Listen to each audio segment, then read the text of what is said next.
Hi guys, welcome to my YouTube channel, The Billing Expert. Let's start our new lesson.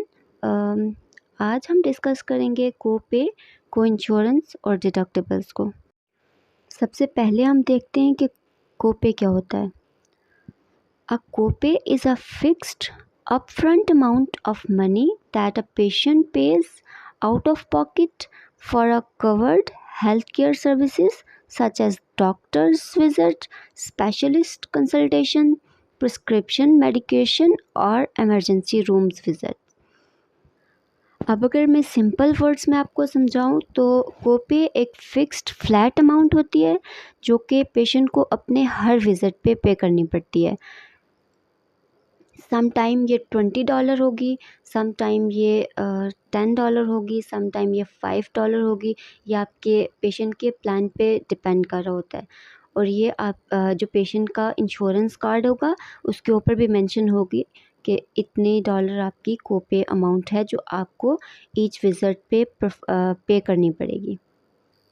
और ये visit की cost के ऊपर depend नहीं करती। लाइक अगर एक विज़िट $100 का है और दूसरे विज़िट की कॉस्ट अगर $300 है या $500 है तो इसकी अमाउंट चेंज नहीं होगी।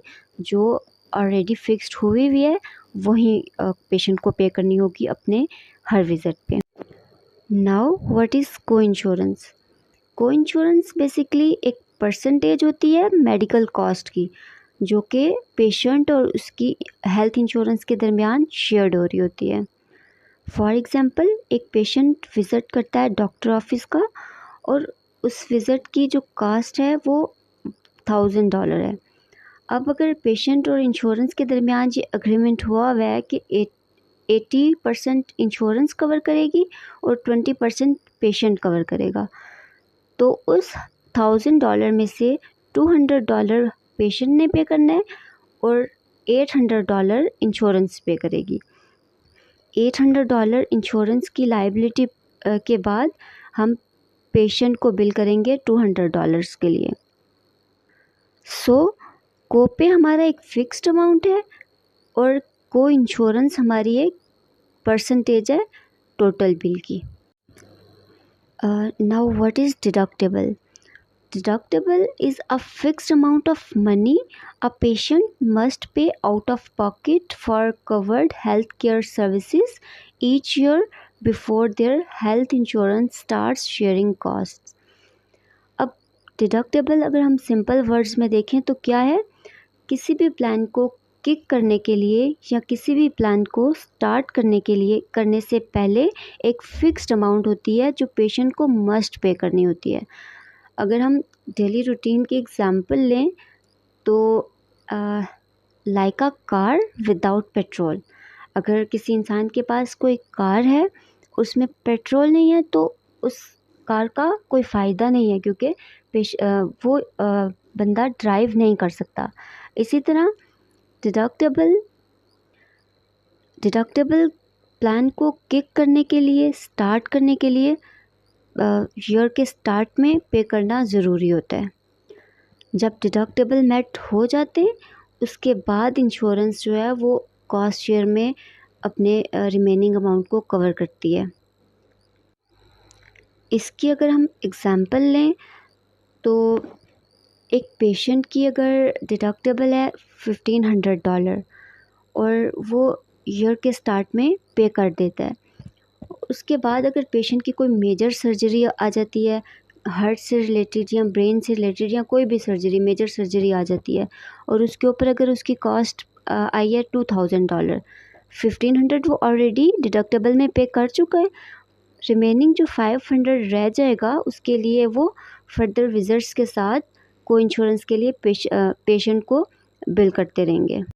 सो the quick way to remember all of them is cope हमारे पास एक फ्लैट फ़ी है या फ्लैट अमाउंट है।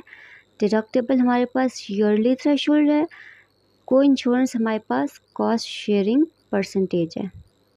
The last thing we have to discuss today is out of pocket maximum. Out of pocket max क्या होता है? आउट ऑफ पॉकेट मैक्स हमारे पास बेसिकली कोपे, को इंश्योरेंस और डिडक्टेबल को मिलाकर जो टोटल अमाउंट होती है वो होती है। फॉर एग्ज़ाम्पल एक पेशेंट का आउट ऑफ पॉकेट मैक्स $6000 है, जिसमें से $1500 उसका डिडक्टेबल अमाउंट है और $4500 इसके कोपे और को इंश्योरेंस अमाउंट है, जो मिलाकर 600 बन रहे हैं। अगर पेशेंट उनको साल के स्टार्ट में ही पे कर देता है तो पूरे साल में वो जो विज़िट्स करेगा उसके लिए पेशेंट को कोई बिल नहीं जाएगा। आउट ऑफ पॉकेट मैक्स के मेट होने के बाद इंश्योरेंस जो है वो 100% पे पेशेंट के क्लेम्स को कवर करेगी, 100% पे करेगी, पेशेंट रिस्पॉन्सिबिलिटी नहीं छोड़ेगी कोई। इसी तरह आउट ऑफ पॉकेट मैक्स को हम सेफ्टी नेट भी कहते हैं।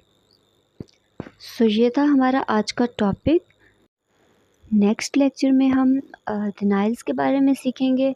डिनाइल्स क्या होते हैं, किस तरह के होते हैं, मोस्ट कॉमन डिनाइल्स क्या हैं और उनके अकॉर्डिंग हमें क्या एक्शन लेने चाहिए, हम इनके बारे में सीखेंगे वन बाय वन। और तब तक के लिए अल्लाह हाफिज़। Thank you so much.